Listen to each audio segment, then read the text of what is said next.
frères, vous allez devenir prêtre ou diacre en vue de devenir prêtre. En tout cas, prêtre à la manière des apôtres, c'est-à-dire missionné, envoyé. Vous aurez certes à offrir le Christ à tous par les sacrements,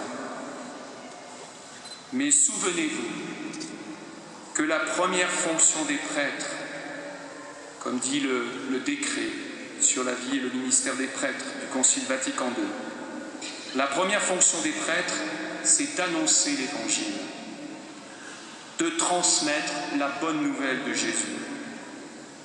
Et le décret continue, en particulier auprès des pauvres et des petits. Alors, mon souhait, c'est que vous aimiez les gens, tout simplement. Aimez les gens. Entendez ce qui nous était dit dans l'Évangile. Dieu a tant aimé le monde qu'il a donné son Fils unique. 4 d'entre vous vont être ordonnés diacres, mais les prêtres ne doivent jamais oublier leur diaconat. Tous, nous avons été appelés pour le service et pour cheminer en particulier avec les pauvres, qui doivent demeurer notre préoccupation constante. Soyez prêtres à l'exemple du Christ Jésus. Et vous, frères et sœurs chrétiens, soyez des chrétiens à l'exemple du Christ Jésus. Qu'a-t-il fait? Est-il monté sur un piédestal? Oui, mais quel drôle de piédestal, la croix. En réalité, comme nous le disait la lettre aux Philippiens, il est descendu. Il s'est abaissé. Il s'est vidé de tous ses honneurs divins jusqu'à mourir d'amour comme le dernier des derniers pour nous, pour le monde. Il n'y a pas d'autre chemin pour nous, pas d'autre honneur pour un chrétien, a fortiori pour des prêtres, pour des diacres, que celui de descendre avec le Christ, de tout donner par amour. Avec le pape François, je vous invite à ne pas vous installer. Descendez avec le Christ dans la rue, vers toutes les misères du monde. Le pape nous disait, mieux vaut une église accidentée qui prend des risques qu'une église malade à force de se protéger du monde. Ne soyez pas des prêtres amidonnés, tellement raides, mais par contre qu'on sente en vous l'odeur des brebis. Et le berger, on sent sur lui l'odeur des brebis parce qu'il les fréquente. Soyez comme le Christ venu sauver et non juger. Ne soyez pas des hommes de la loi, de la règle à tout prix, mais de la charité aimante du Christ. L'autorité du Christ, oui, mais une autorité de service. L'autoritarisme de celui qui veut faire le chef, non. Apprenez à devenir des pères et des frères avec tous. Frères avec vos frères prêtres et diacres, dans le presbytérium ou le groupe des diacres. Dans le décret sur la vie et le ministère des prêtres, il est dit ceci, il est essentiel que les prêtres s'aident entre eux et travaillent toujours ensemble. C'est la raison d'être des pôles de fraternité, d'entraide, de soutien que nous mettons en place ces jours-ci. Vous aurez à être frères avec tous les chrétiens. Écoutons encore le décret sur la vie et le ministère des prêtres. Les prêtres doivent être des frères parmi leurs frères, membres du corps du Christ dont la construction a été confiée à tous. Ce dernier point est important. libérez les initiatives, laissez jaillir l'esprit qui parle à travers les laïcs dans les communautés où vous serez. Les idées des laïcs vous bousculeront, tant mieux, laissez-vous bousculer. Écoutez ce que l'Esprit veut dire à notre Église d'Orléans. Vous aurez aussi à être frères avec les pauvres, les malades, les personnes en précarité. Rencontrez-les, cheminez avec elles. Comme dit le pape François, partez à la recherche de ceux qui sont dans le besoin.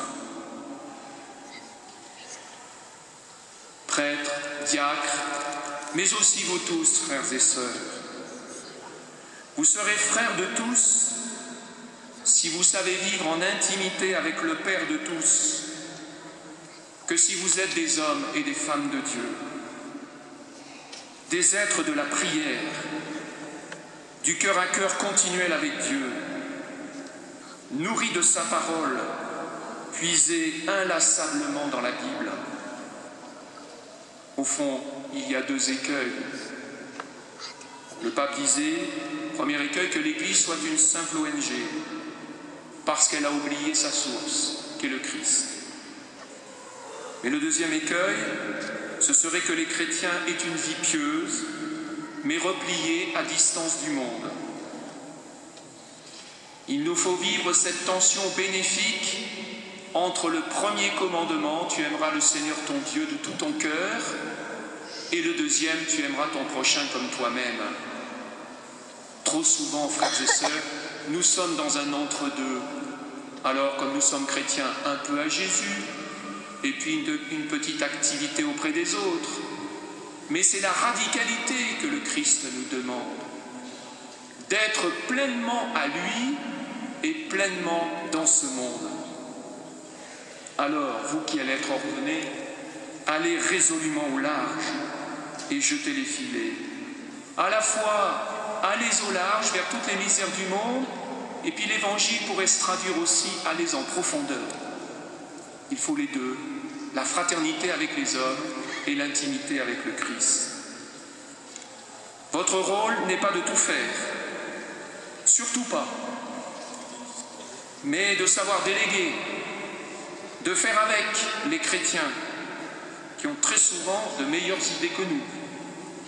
Et comme dit le décret sur la vie et le ministère des prêtres, vous avez à en faire un peuple missionnaire.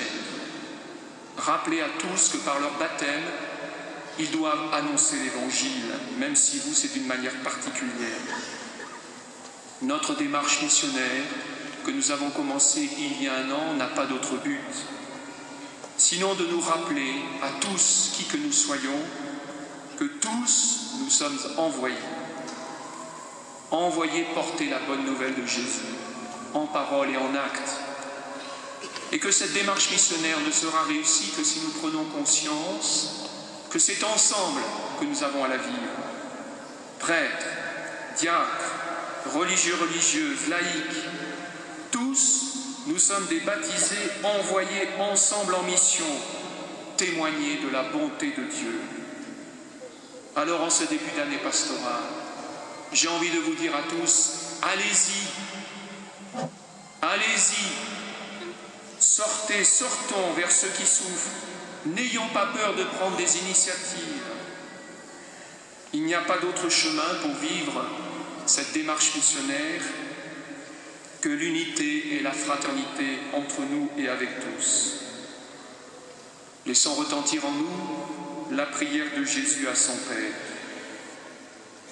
Pour que le monde croie, Père, que mes disciples soient un.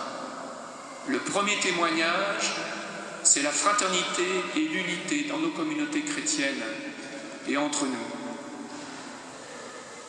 Et nous entendons aussi l'appel que Jésus nous adresse. On reconnaîtra que vous êtes mes disciples à la manière dont vous vous aimez les uns les autres.